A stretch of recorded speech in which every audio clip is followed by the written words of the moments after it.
Hello guys, and as I don't want to sound hyper excited, I will start with a quote of a BBC article headline which states, "It is very likely that tonight Ukraine destroyed 14 Russian aircraft on the territory of Russian Federation." I have always been proud to be Ukrainian, but today I am super proud that after years of war, in times of anxiety, doubt, and elections, with very limited resources, we are able to destroy evil Russian bombers that target Ukrainian civilian infrastructure. Our brave drones and brave soldiers are able to perform this special military operation deep inside Russian RIA. I know you've missed our geography lessons when we discover more about Russian cities based on the destructions of military objects there, and today we will visit 4 different cities. Let me tell you more in the video. My name is Anna and I vlog daily from Ukraine since the start of the brutal Russian invasion. So if you're new to the channel, you support Ukraine, please subscribe and help us fight against Russian propaganda and fake news.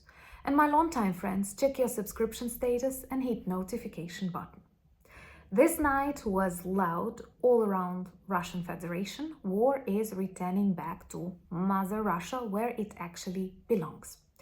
I am very proud that with this limited resources, with no long-range missiles, with lots of limitations and quite unjust restrictions, we are able to perform effective military operations deep inside Russian RIA.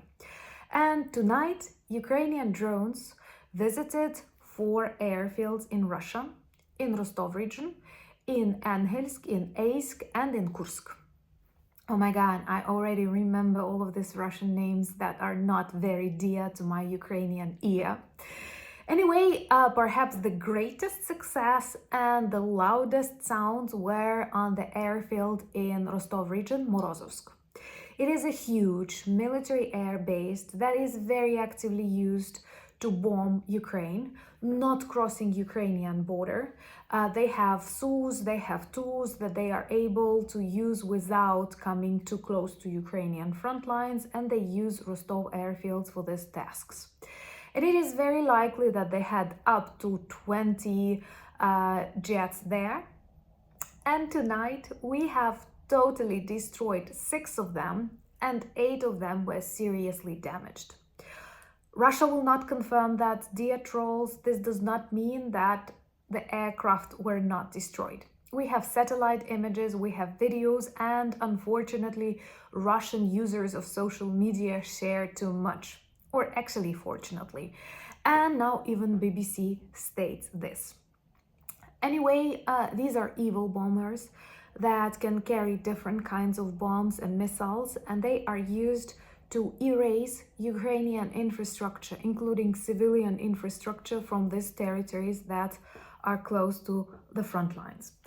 And it is really difficult for Russian defense, air defense, to work with Ukrainian drones, especially if they attack in, I don't know if it's okay to say herds, like flocks.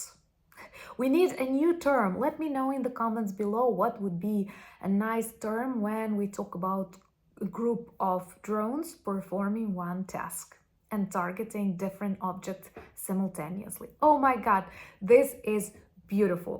Remember to subscribe to demonstrate your solidarity and to hear more about explosions on legitimate military targets of the illegitimate Russia. So there was also a lot of explosions in Engels too. Russia has a very weird tradition of giving numbers to the cities that have similar names. So they have Engels 1 and they have Engels 2.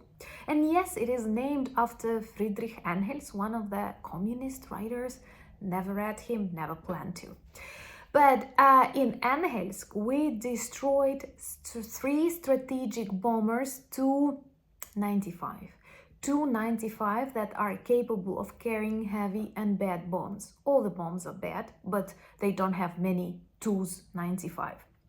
In Yeysk, we have destroyed 2 Su-25 and it is very likely that some other Sus might have been damaged. And there were also explosions in Kursk.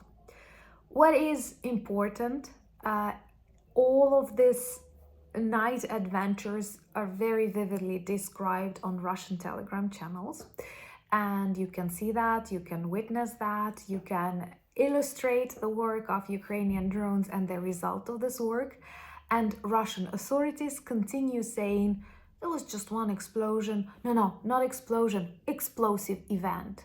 They are crazy. They think if they name things according to their fantasy, they become reality. But this is one of the greatest mistakes of different authoritarian regimes, and this actually returns us back to the books of Orwell, where they created newspeak and they substituted words, and they thought it will give a possibility to erase ideas, but it doesn't work like that. And pretending to be strong, Russia is just a cowardly bully. And the more explosions they will hear deep inside Russian RIA on their military objects, the faster they will realize they have to give up.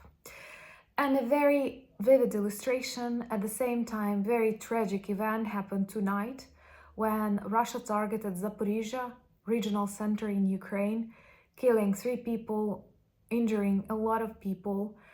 They do like this double taps, if it's okay to say so, when they target one and the same place, and for the second time they kill rescuers, doctors. That's actually awful. And that's what they did today. It was filmed by Ukrainian journalists who were working on the location, and it is just another of thousands of war crimes that Russia does. And this is Russian target in Ukraine, and compare that to the beautiful work of Ukrainian armed forces, intelligence services, and actually all Ukrainian people who support and donate drone production. Even after all of these crimes, all of this evil, what do we target? What do we destroy? Legitimate military objects and these evil bombers that they used to create crimes like today in Zaporizhia. I don't know why so many politicians still doubt whether they should support us, honestly. If I had like all the money in the world, I would definitely put this money, invest this money and all the energy and all the belief in us, because we are fighting a very evil monster, and with this limited resources, we demonstrate our best. But I know you know that, you feel that, and I'm very grateful to have our community, and I remind you that tomorrow we have a live at 9 p.m. Kyiv time. And also tomorrow I will be very proud to share with you an interview with a very special person connected to a YEISK Center and the University of Michigan about a very important reckoning project and an interactive map of Russian war crimes. So please check that too. Join me on X, Threads, Discord. I'm quite active on Instagram. We have a beautiful merch shop with lots of items that work well as conversation starters. I'm very grateful to all of my patrons. Thank you for buying me coffees. Thank you for giving your kindness, advice, your prayers, your compliments. This helps us live through these very difficult times. And I'm very grateful for your friendship. Slava Ukraini!